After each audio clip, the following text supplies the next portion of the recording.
people.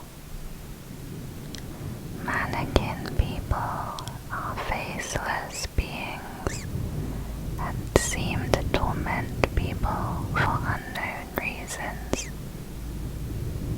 The following is one such encounter described by a Redditor. They wrote, "This happened while I was doing my army service in Switzerland. My company had installed a huge antenna, and it had to be guarded by 2 soldiers day and night. We were on top of a hill, far away from any city, and near a huge forest. It was 6 p.m. and I had just started my watch of 6 hours with another soldier. Everything went fine. We kept ourselves occupied until our watch ended at midnight. Then we received a call from our superior.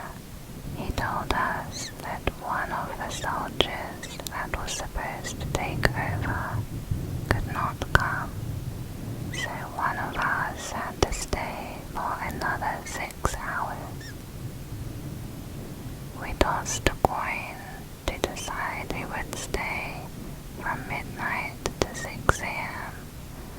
with temperatures of -20 Celsius. Of course, I lost, and I had to wait for the other soldier to come and join me for the night watch. When I saw him climbing the hill with his sleeping bag, I knew he would sleep all night. And that's what he did.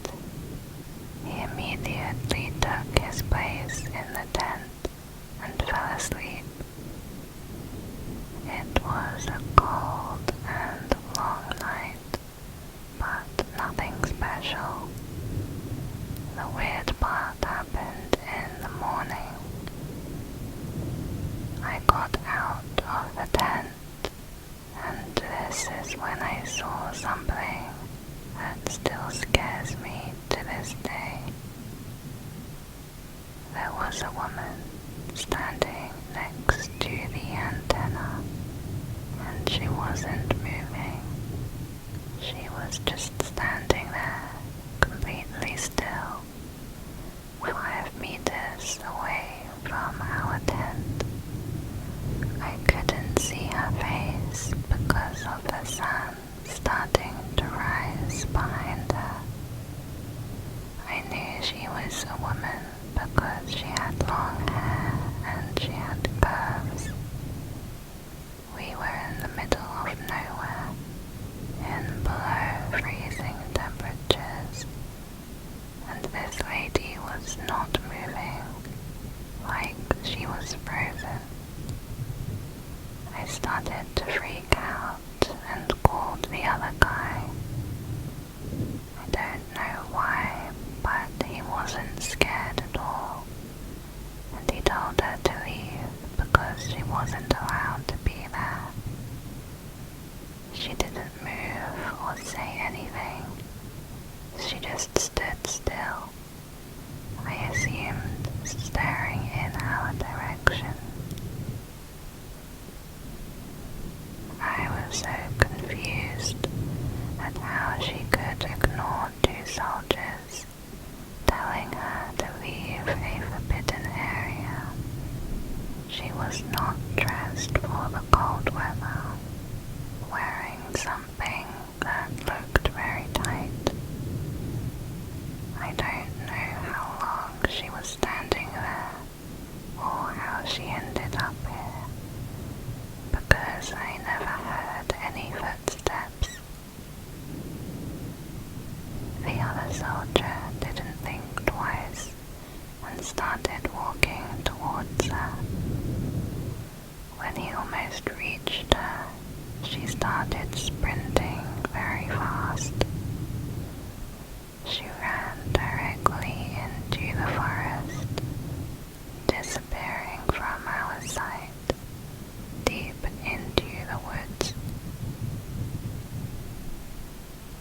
Almost 3 minutes had passed between the first time I saw her and the moment she started running.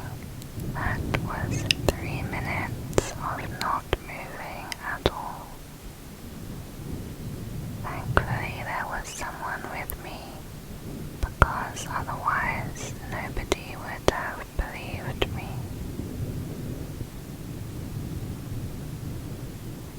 Next is Yateveo. The Yateveo is a tree found in South America. In J.W. Buell's 1887 Encyclopedia, Land and Sea, the Yateveo plant catches and consumes large insects, but will also attempt to consume humans. The Yateveo, which means I see you, has different descriptions, but most reports say it has a short, thick trunk and long tendril-like appendages, which are used to catch prey. Some claim it has an eye to spot its prey with. The natives feared that it had bad omens and believed it to be the work of evil witch doctor magic. In 1881, explorer Carl Leach told the tale of a terrible tree, the Yateveo, that would feast upon the Mdoko tribe of Madagascar. He gave a gruesome description of his encounter as the plant consumed a woman. He said, slender, delicate palpi with a fury of starved serpents quivered a moment over her head. Then, as if instinct with demonic intelligence fastened upon her in sudden coils, round and round her neck and arms, while her awful screams and yet more awful laughter rose wildly, to be instantly strangled down again into a gurgling moan. The tendrils, one after another, like great green serpents, with brutal energy and infernal rapidity rose, retracted themselves, and wrapped her about in fold after fold, ever tightening with cruel swiftness and savage tenacity of anacondas feasting upon their prey. The tree is said to live on the secluded Debris Mountain in the Guyana Highlands of South America, where a singular shrub grows, known to the native tribes as the Yateveo tree. J.W. Buell gives the following description of the tree. Travelers have told us of a plant which grows in Central Central Africa and in South America that is not content with the myriad of larger insects which it catches and consumes, but will also make humans its prey. It has a short, thick trunk, from the top of which appears giant spines, narrow and flexible, the edges of which are armed with barbs or dagger-like teeth. Instead of growing upright, these spines lay their outer ends upon the ground, and so gracefully are they distributed that the trunk resembles an easy couch. The unfortunate traveler, ignorant of the monstrous creation which lies in his way, and curious to examine the strange plant, may rest himself upon its inviting stalk without a suspicion of his certain doom. The moment his feet are set within the circle of the horrid spines, they rise up like giant serpents and entwine themselves about him until he is drawn upon the stump, which they speedily drive their daggers into his body, and thus complete the massacre. The body is crushed until every drop of blood is squeezed out and becomes absorbed by the plant. The dry carcass is then thrown out, and the horrid trap is set again. Next is space brains of Palos Verdes. The space brains was a sighting that took place in Palos Verdes, California. The two witnesses were local residents, Peter Rodriguez and John Hodges.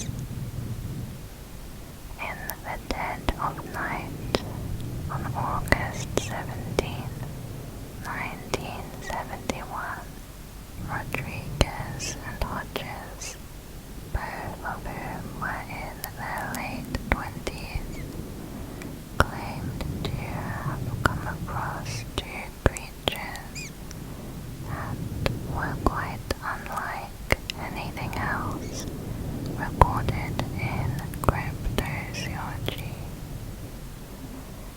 According to their account, at around 2 a.m., the pair left the home of a mutual friend, and they got into Hodges' car.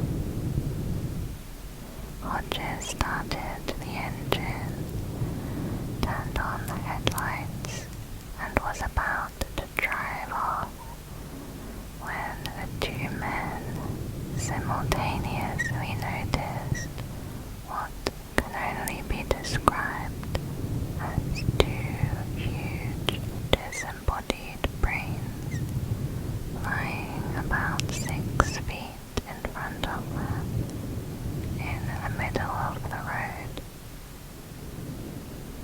Rodriguez and Hodges' confusion quickly turned to fear, and they sped away from the creatures. The men lived in the same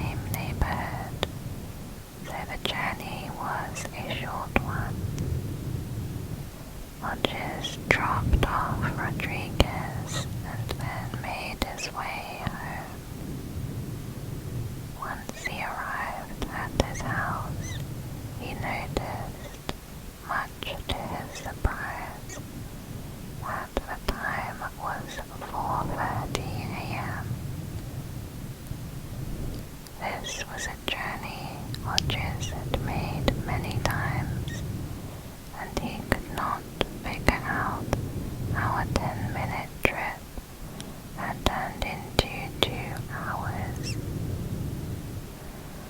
Like with cases of alien abductions, this could be the phenomenon known as missing time. Individuals who believe they were abducted by aliens tend to wake up only to find themselves doing the same activity they were occupied with when they first saw the anomalous objects. After the event, the 2 men described the creatures as being brain-like in appearance, bluish in color, and shrouded by a strange vapor. One of these brain creatures was the size of an overgrown softball, while the second one was about the size of a human torso and seemed to have a red eye-like organ wedged into the center of its frontal lobe. In 1976, after 5 years wondering about what happened during those lost hours, Hodges finally decided to undergo hypnotic regression in the hopes of uncovering what had happened to him after he had dropped Rodriguez off that night. This method, although controversial, is used by many psychologists to help recover memories that are otherwise buried deep in the psyche. Under hypnosis, he recalled that the larger of the 2 brains had spoken to him telepathically and had told him the following: "Take the time to understand yourselves. The time draws near when you shall need to. You shall not remember this incident until we meet again." Hodges recalled that he had dropped Rodriguez off without incident and then returned home. Upon his arrival, he was terrified to see the 2 big blue brains waiting for him outside his house.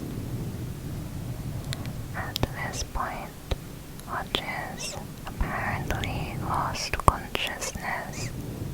His next memory was of waking up in what he refers to as a control room. This control room was lined with what seemed like computer consoles. Hodges noticed that the brain creatures were nearby, along with a group of creatures that were even more terrifying. Hodges stated under hypnosis that these creatures were 7 feet tall, bald, thin-lipped humanoids with grey skin and 6 webbed fingers and toes. They made it clear that the blue brains were nothing more than organic translation devices which enabled them to converse telepathically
1955.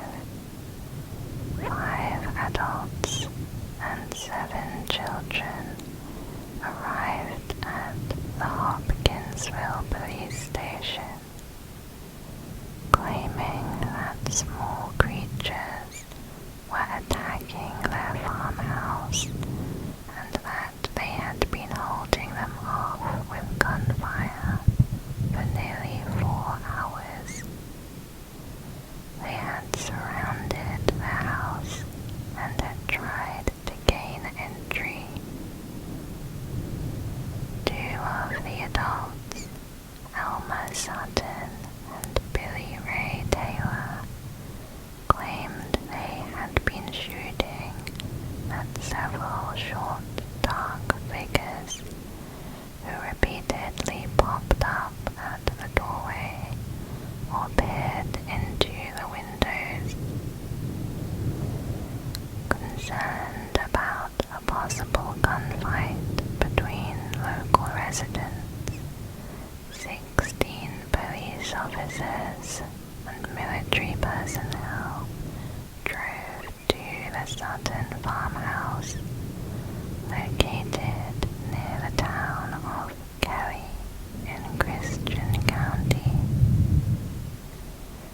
Their search yielded nothing apart from evidence of gunfire and holes in windows and door screens made by firearms. The next day, neighbors told 2 police officers that the families had packed up and left after they said the creatures had returned around 3:30 in the morning. They found no tracks or markings outside of the house, only evidence of gunshots fired from inside. One officer reported seeing a meteor shower in the area. The alleged creatures were estimated to be from 2 to 4 feet tall. These little men were monkey-like with long arms, webbed claw-like hands, and large bright eyes and pointy ears. Next is the Beast of Gevaudan. The Beast of Gevaudan is the name of a man-eating animal that terrorized the former province of Gevaudan in the Marguerite Mountains of France. The attacks occurred between 1764 and 1767 over an area spanning 56 by 50 miles.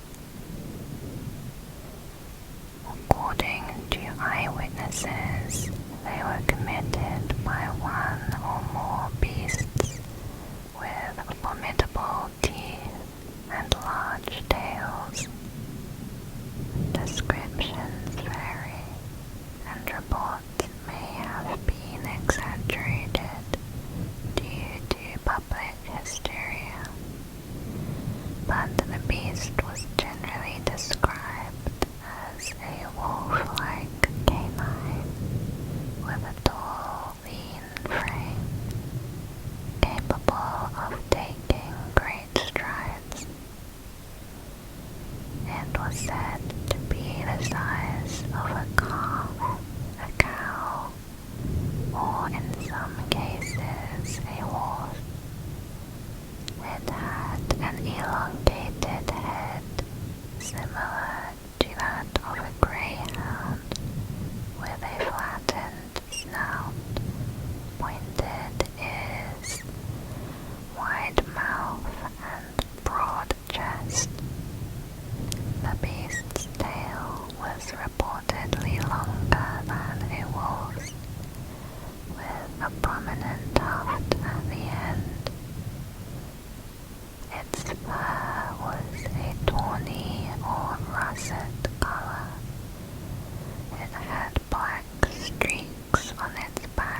businessmen and civilians used their resources to hunt the beast.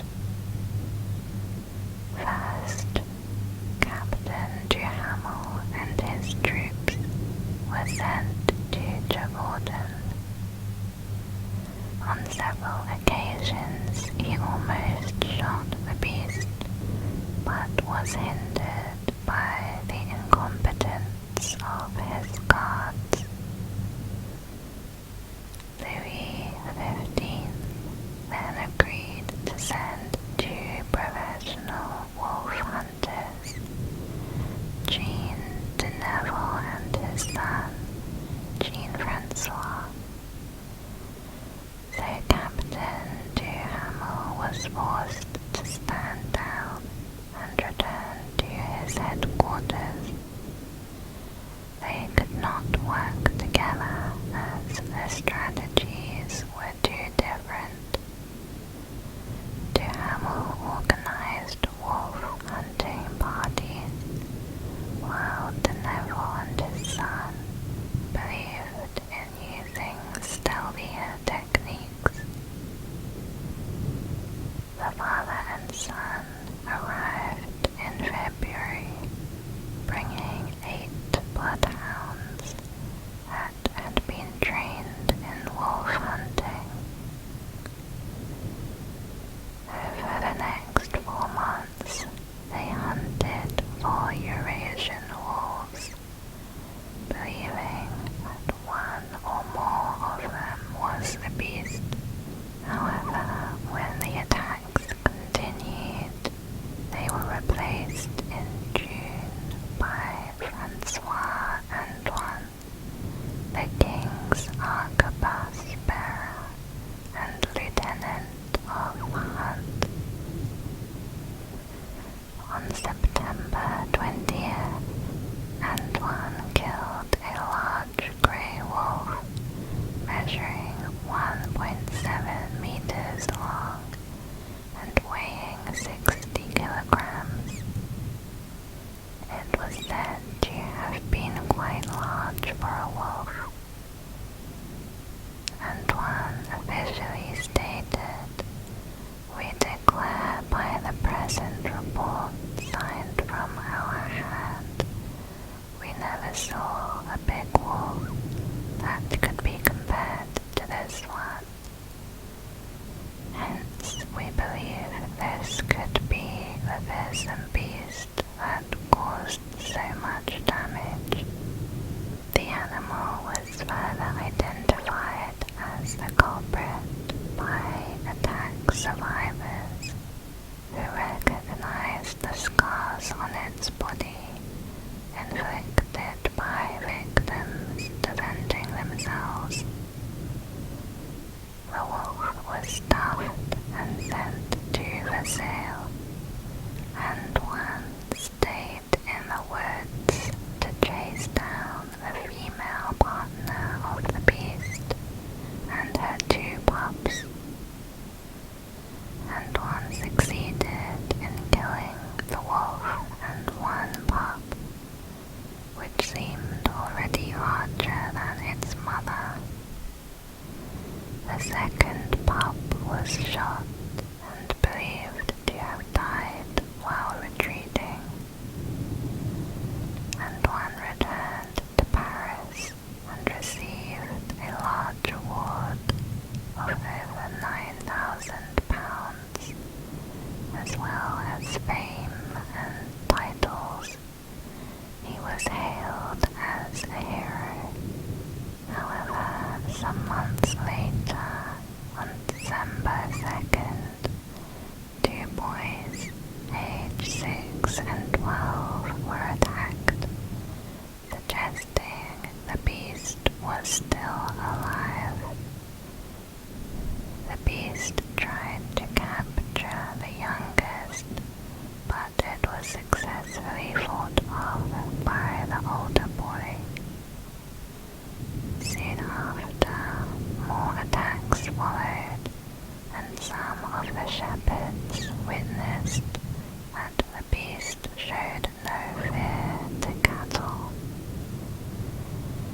A dozen more deaths were reported to have followed near to La Bessere St. Mary. The killing of the creature, which finally ended the attacks, is credited to a local hunter, Jean Chastel, who shot it during a hunt organized by a local nobleman, the Marquis d'Apchier, on June 19, 1767. The beast's body was brought to the castle of Marquis d'Apchier, where it was examined by Dr. Boulanger. His examinations were consistent with a large wolf or wolf dog, but it was not conclusive since the remains were incomplete. The animal's stomach was shown to contain the remains of its last victim. The total number of victims is not clear. One study estimated there had been 210 attacks, resulting in 113 deaths and 49 injuries. And 98 of the victims had been partly eaten. Next is the Sykesville monster. Sightings of the Sykesville monster began in 1972 in Sykesville, Maryland. It was spotted by a truck driver who said it was sitting down before it got up and ran into the woods. The truck driver said it could have been a man on stilts, and it seemed to be caked with mud from the waist down. It is described to be a 7 to 8 feet tall, dark brown, hairy humanoid. Plaster casts of the monster's footprints were taken, which were 13 inches long and 7 inches wide. Zoo officials said it could have been made by a sandal. A number of sightings in 1973 led to a hunt that included police, game warden, zoo officials, and paranormal investigators. Although no proof was ever given to support the existence of the monster, the townspeople took the creature very seriously. After a sighting close to South Branch Park, police restricted access to that side of the town. Of all these investigations that took place from 1973 to 1981, no official records could be found. However, police involvement was well documented by media reporters and eyewitness accounts. Some have speculated additional information was being withheld about the creature. Former resident Lon Strickler was allegedly the last person to file a police report about the Sykesville monster in 1981.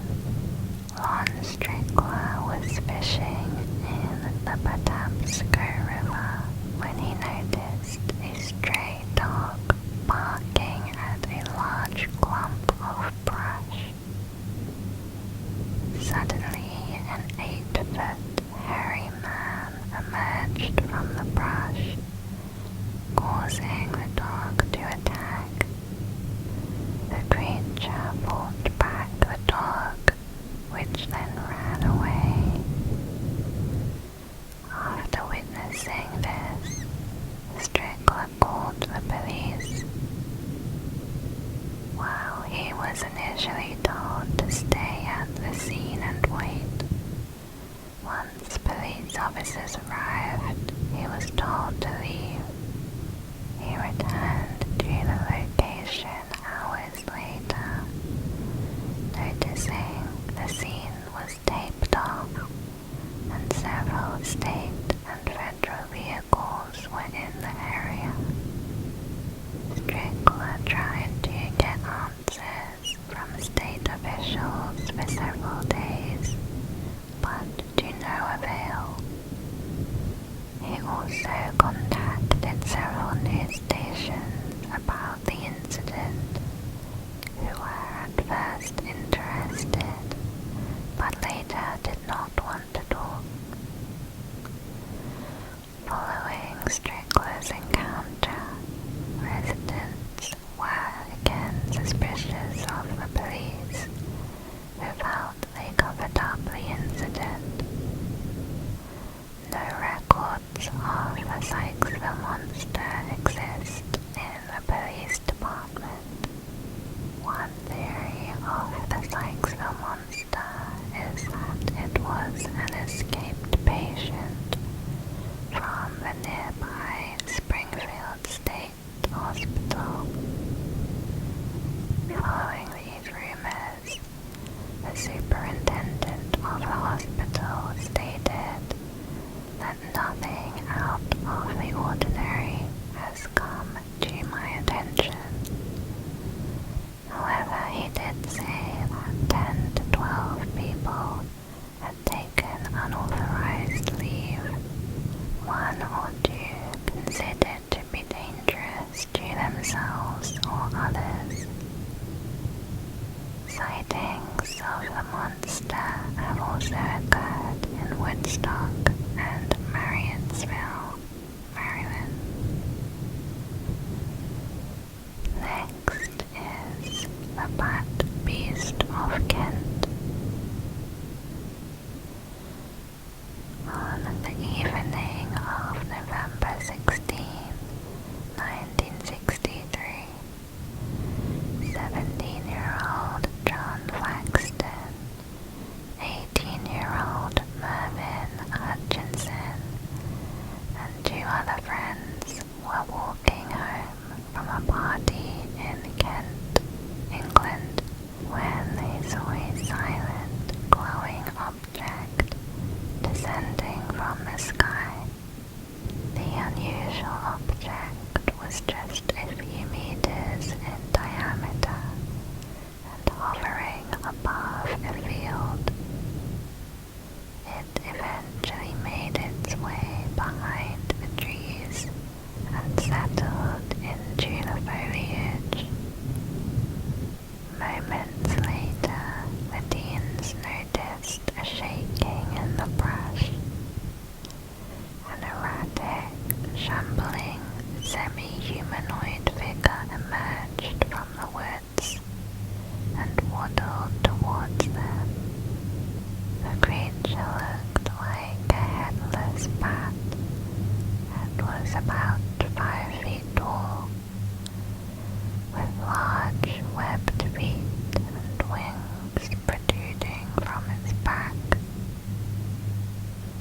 Mervyn said it didn't seem to have any head. There were huge wings on its back, like bat wings. John said he had felt cold all over during the event. The group of friends were terrified and ran away from the creature to the nearest police station, where they related their tale to some skeptical police officers.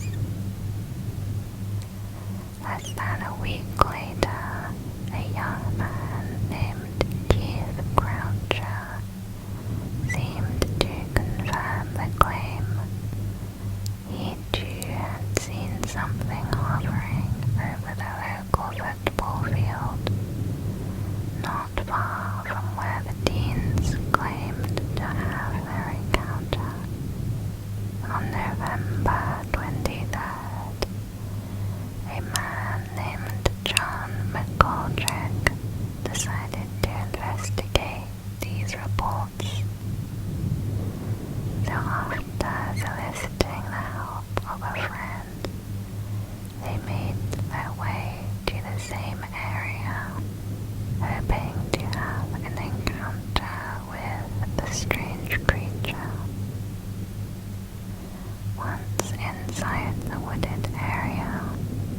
McGoldrick claimed he and his companion discovered 3 footprints, each 24 inches long and 9 inches across. He also stated they had stumbled across an area where the foliage had been flattened as if by some tremendous weight. McGoldrick's claim caught the attention of the local press, and the reporters accompanied them to the scene. Although the reporters did not find any new evidence, it was stated that the woods were still bathed in an eerie glow, which continued for several days before subsiding. Next is the amomongo. In Philippine folklore, the amomongo is a creature described as a man-sized ape.